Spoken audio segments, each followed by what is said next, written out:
effectivement, c'était quand même très compliqué de...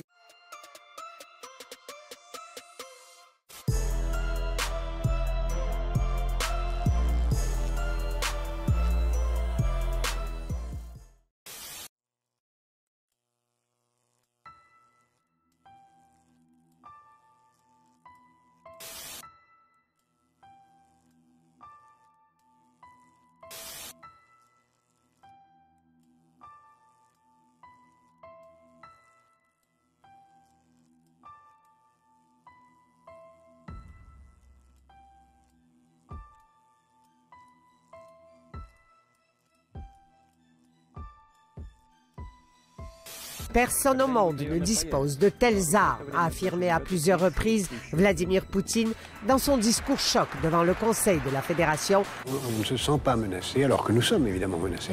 Et l'absence de sentiment de la menace est la première étape du déclin du pays. Quand un pays ne se sent pas menacé, il a commencé à décliner. Ces personnes sont prêtes à aller jusqu'au bout, peu importe les dégâts humains et matériels. Donc ça va à un moment donné certes lâcher parce qu'on vit dans une tour de Babel et il y aura un échec, mais on va souffrir.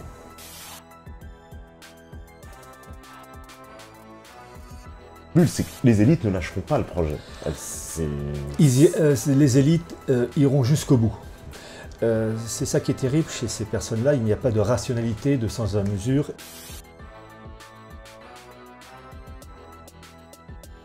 La paix en Europe n'est pas garantie. Dans 50 ans, on peut avoir une nouvelle guerre en Europe. Chose d'autant que Israël vient de menacer à nouveau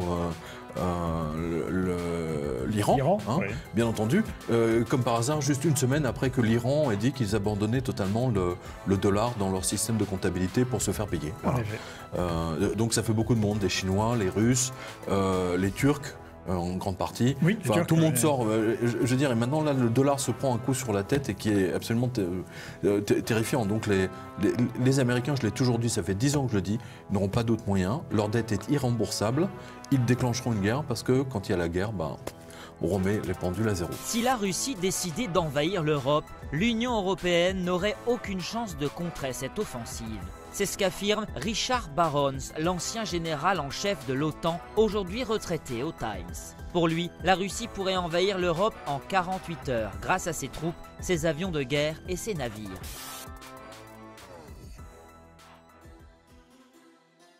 Il y a des mouvements d'or, oui, déclenchés en partie par Erdogan. Oh, il n'y a pas que lui. Mais il n'y a pas que lui. Les Hongrois. Les Hongrois.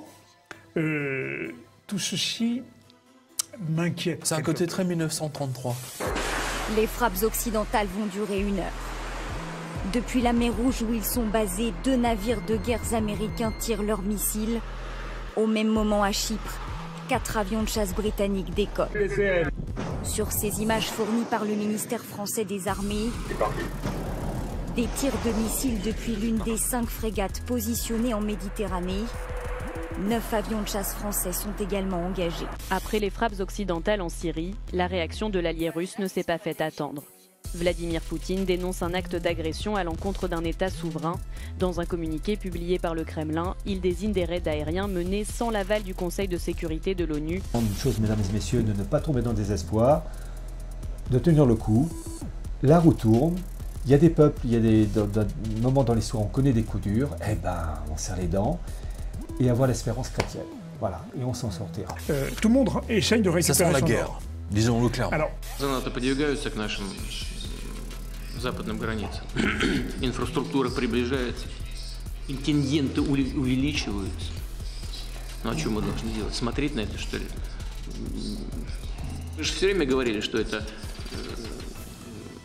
ерунда, что нас обманывают. Нам говорили, нет, обязательно, только Иран и все. Но теперь, вот я только об этом говорю, и все остальные опять молчат. Как будто никто не понимает, о чем идет речь. Вы же все понимаете, о чем идет речь. Чего молчите-то?